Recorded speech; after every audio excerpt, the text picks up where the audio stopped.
They're literally going inside of here. They're literally going inside of this place. Whoa, we've never seen this before, and we've been covering this story for the last 4 months. Now, before anyone even knew this story was happening in Portland between protesters and federal agents, there has always been an encampment here. But the question is, where are all of these supplies coming from? How are they storing all of it? Well, it turns out they just might be using the storage unit right next to the encampment. I'm here in Portland right now, and it looks like Antifa, the protesters here, have had a shipment dropped off in a U-Haul right here. They're saying it's all the stuff that's been taken away from rapid response. Now, that camp was moved just a few days ago, but the camp is back, and people are asking, how could the camp be back if it was already removed and people are not able to use the sidewalk? And this could be a problem because the people we are helping right now in Portland, they expect that they can use the sidewalk and they can get in and out without having to feel like they are in danger. So before we start the video, make sure to please like the video. It's the #1 way you guys are helping this channel, and it also helps others see the videos as well. And I think people need to see what's going on. When you guys promote these videos, you are directly impacting and helping the people in this area who have been begging for help. Because the secretary was here, and now look, they got pallets full of shit. Pallets full of shit. Yup, all the shit that rapid response swept, dumbass. Pallets of shit. Rapid response, you need to come back and re-sweep them. Let's go see where they take it. Okay, so I need to give you guys some context before we continue with this video. You heard in the background, yeah, it's everything that rapid response took. This is why I need your help for people to see the videos. Again, please promote this video because you have something called rapid response. When your encampment is deemed you cannot be in the area, it's rapid response who takes the stuff and moves it away. It is not the Portland police. Many people do not know that. The Portland police are simply there to supervise and to protect the rapid response team for cleaning up the area. Now, you can actually go back and pick your stuff up. It's not like all of the stuff that rapid response took, they throw it all away. And this is exactly what Nick Shirley was able to film, that a U-Haul truck showed up and it's all of the rapid response stuff that was thrown into storage. They're just bringing it back to their encampment. But the question is, if the police are not fully involved, how is this enforceable, especially if this camp was already removed just a few days ago? Here in Portland right now, and it looks like Antifa, the protesters here, have had a shipment dropped off in a U-Haul right here. They're saying it's all the stuff that's been taken away from rapid response and from people since they've been out here. So there's a whole U-Haul full of stuff that's been getting dropped off right now of all of the equipment from the past few months of their protests. You have all this stuff that's getting dropped off right here. You have all of the inflatables as well that the people. Now, working with journalists on the ground, not going to say who they are, they did say they noticed U-Haul trucks in the area, and oftentimes you can correlate these U-Haul trucks to helping out this encampment as well. Think of it as almost a stash house. That's what some journalists report on the ground, what these U-Haul trucks are all about. But yeah, this is pretty much what you're seeing. Rapid response swept the tent, somebody paid for the U-Haul truck, they grabbed all the stuff and just brought it back. But again, the contention I have, and I think a lot of other people, this encampment was already swept and now they're back. People have been protesting in. A little strange, they have a U-Haul shipment full of all of the stuff that's apparently been taken away. So stuff's been coming in. There's still protesters out right now. It's like 4 p.m. right now, I believe. And the protesters are starting to show up here to the ICE facility in Okay, so this is Nick Shirley. Again, I don't know if I need to be shouting him out. He is way bigger than I'll ever be. But yeah, go follow Nick Shirley. Go subscribe to him. Let's get back to Tommy Boy.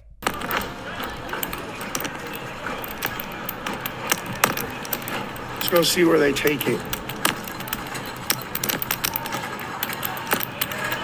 They got pallets of shit. Thank you for the donation, Kyle. You're awesome.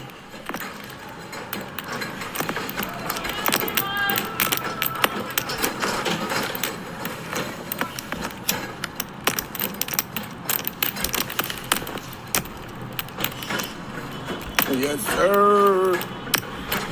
And again, I do want to highlight, this is quite literally a storage facility. Now, we will talk about the payment structure. How are people able to fund this? Is anyone paying for this? We'll talk about that a little later. Let's go see where they take it.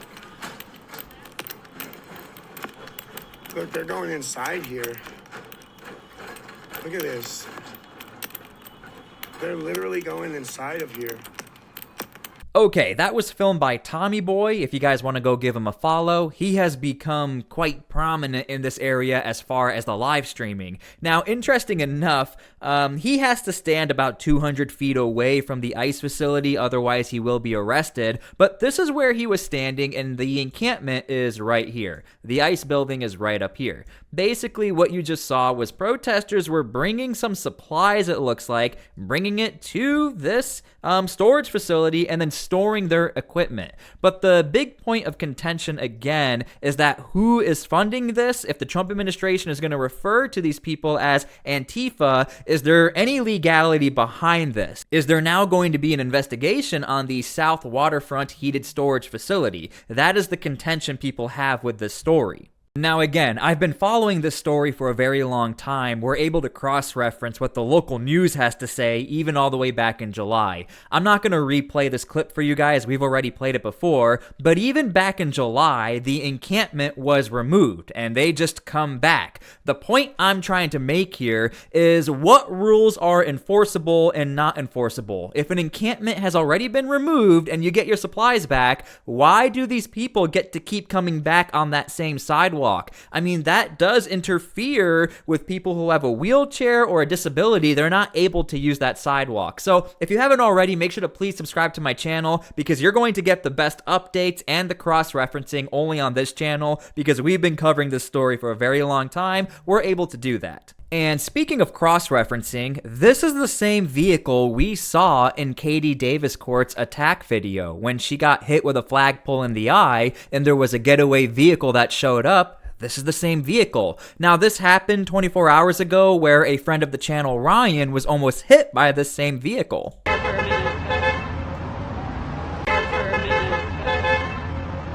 Where is the Portland police? Where is the traffic enforcement?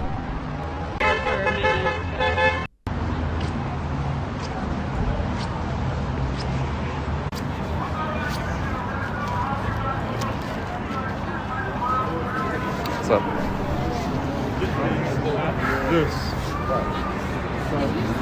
You just almost hit him. What? I said, did you see you almost hit Ryan? It looks like he almost hit Nick Shirley as well. Oh, I didn't, In the car. I didn't see it. Oh, Car? you just almost hit Ryan with his On car. purpose. Yeah. Yeah. Yeah. And by the way, yes, Ryan does know who that is. So what's going on? Literally. He just literally, he was going like, he was pulling the yellow, he was hooking the yellow line. Right. And then he like saw me and he veered towards me and then veered back. Like he purposely did. No, he came all the way right in here towards Ryan. Yeah. And you went to the apartment? Yeah. Yeah, he just went back. I will stand by this. I think Ryan deserves whatever the civilian version of a Purple Heart is. The amount of times Ryan has been attacked, a car just almost hit him, he still comes out and films. He also helps the channel out a lot. So thank you so much, Ryan. And by the way, he never ever asks for a shout out, nothing. So thank you, Ryan. So this was filmed by Ocean Plot. He's becoming one of my favorite content creators on the ground. He is interviewing everyone from the protesters to the journalists we've been working with, so major shout out to Ocean Plot. I highly advise you go and check him out. Go check out the content. I mean, it is great stuff. Now, if you are still watching this video, this is actually why I was originally going to make this video. I found from KGW8, they have a story titled "The Difference Between Journalists and Social Media Influencers," covering Portland ICE facility protest. Now, the only reason why I want to react to this, and I really want your guys' comments on it, they threw some shade at Katie Davis-Court and Honey Badger Mom, and those are the original journalists I was working with at the very beginning of this story. So let's find out, what is the difference between a journalist and a social media influencer? And spoiler alert, Katie Davis-Court and Honey Badger Mom, they are like legitimate journalists. Literally, they are journalists. Get ready for this. Violently hit in the face with a metal pole while reporting outside the ICE facility just this past week. Portland police has had a presence outside the ICE building since early June when the protests began, and they've arrested 50 people in connection to those protests. Do you know the irony of this entire news segment? She just said the Portland police have been in the area since June, and then she said, well, and they've also made 50 arrests in connection to this protest. But this is why we need social media influencers or these independent journalists, because, you know, this is a little misleading. And what makes this even more frustrating for residents is that Portland police won't respond to noise complaints or even when assaults are witnessed. I'm calling about the protesters. They cornered 2 women out here. They need help. They cornered them. Please send the cops. Portland police have not made a single arrest since June 18th despite a number of assaults. A protester... So, and just to show you guys, this news segment was posted on September 4th. So now we're going to go back to the journalist talking about how the police have made 50 arrests involving this protest. But you just saw, we have factual records that no arrests were done from June to the beginning of September. That seems a little misleading, but thank the Lord we actually have social media influencers who are able to verify and fact check. I completely understand there are social media influencers who are grifting off of this situation, but hey, we've been covering this same story since June, over 100 days. We have the same stuff those guys have, the news anchors. Portland police has had a presence outside the ICE building since early June when the protests began, and they've arrested 50 people in connection to those protests. Last week, again, she didn't give a date. It was just a general 50 arrests since those protests, but you saw the dates. Senator Ron Wyden posted this on social media, responding to Katie Davis Court's picture on the roof of the Portland ICE building. Senator Wyden wrote, assuming actual local news outlets like OPB, the Oregonian, Willamette Week, Oregon Capital Chronicle, the Portland Mercury, K2, Coin, KGW, KPTV, and others would get the same rooftop reporting access as these right-wing influencers. Whoa. Davis Court responded to that post saying, 1, I am not an influencer. 2, I'm a full-time employed journalist who has been covering the occupation for the past 4 months. With Honey Badger Mom. Again, when I first started covering this story, I had no idea who Katie Davis Court or Honey Badger Mom were, and eventually I got in contact with them because of you guys. You guys were promoting the videos, getting the word out, and again, it's because of them this story did get to the White House. And the reason why I'm making this reaction video is because I'm a little disappointed in the local news because they know the reason why this story has become what it is because of Katie and Honey Badger Mom. The intention of this entire story has always been to help out the people who have been begging for help. And now you have a Senator, Ron Wyden, who's calling them conservative social media influencers. So that's why we're doing this. By myself, with the exception of another independent journalist. If local news had any ground presence over the last 4 months, they would have also been invited to embed with ICE or FPS. And I'll be honest with you, I don't think any local news outlet, that's why I'm shocked they're doing this, I don't think any local news outlet wants to play the game of, well, we have been out there. I can tell you right now, Katie and Honey Badger Mom have so many clips, stuff that you guys have never seen before. I have told Honey Badger Mom, man, you need to make a book or create something out of this. I personally want to make a documentary when this is all said and done, but I don't think any of these news outlets want to play the game of, well, we've been out there too, because Katie and Honey Badger Mom have everything documented, everything recorded, and they have always told me it's just us out there. We don't really have any support. Where have they been? Okay, worth noting that to our knowledge, the national arm of Fox News has not had a ground presence there for the past 4 months, yet they were allowed in with the feds. And I will say, this journalist did not say that the other companies have been out there all night. In fact, we know why the other companies have not been there all night. It's hard to stage. It's hard to coordinate all of that, but it's also hard to get a bodyguard. In fact, Honey Badger Mom, on one of her live streams, she was able to talk to somebody about that. It has to do with staffing and a lot of other reasons. But okay, that brings us back to the original question, the difference between journalists and social media influencers. Those of us who work on this show see the main difference coming down to rules and oversight. Okay. We have to follow many rules and ethics and are held accountable for what we put on the air. not only by our station and ownership group, but also by federal agencies like the And just so you guys know, I will argue this. I think Google and YouTube are 10 times more strict than the news is. Let me tell you something. Behind the scenes, it is quite difficult to perfectly get our videos and content and all of your favorite content creators that have to do with news and media. We have extremely, extremely strict guidelines. I wish this journalist knew that. I would expect that she might know that, considering she's a journalist and, you know, digging into talking about social media influencers. But what I will say is this. Again, whether you want to call me a journalist or not, or an influencer, that's fine. We have beyond strict guidelines on Google and YouTube, on TikTok. It is very hard on here to get the stories out there factually and follow the rules as well. The FCC.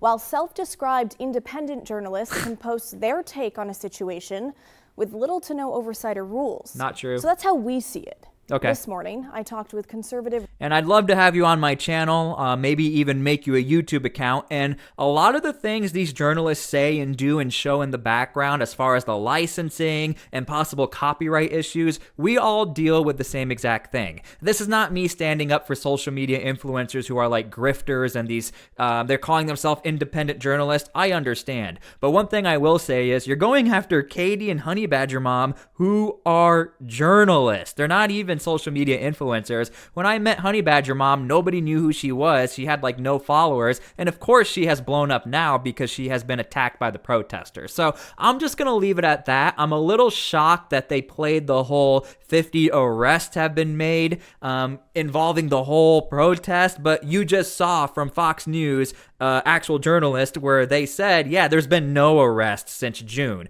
And the reason why we know this and why you guys know that is because of social media influencers and independent journalists. Alright, so I hope you guys enjoyed that video. Again, I make these videos with the intentions of peace and love, and when I see local news outlets throwing a little bit of shade and hate towards Katie and Honey Badger Mom, they have always extended their arm and said, please come out, please come with me at night. I would love to report this with you, since those are fellow journalists. I can speak on their behalf and behind the scenes because they're very nice people. They're always willing to work with anyone, talk with anyone, if everything is done fairly.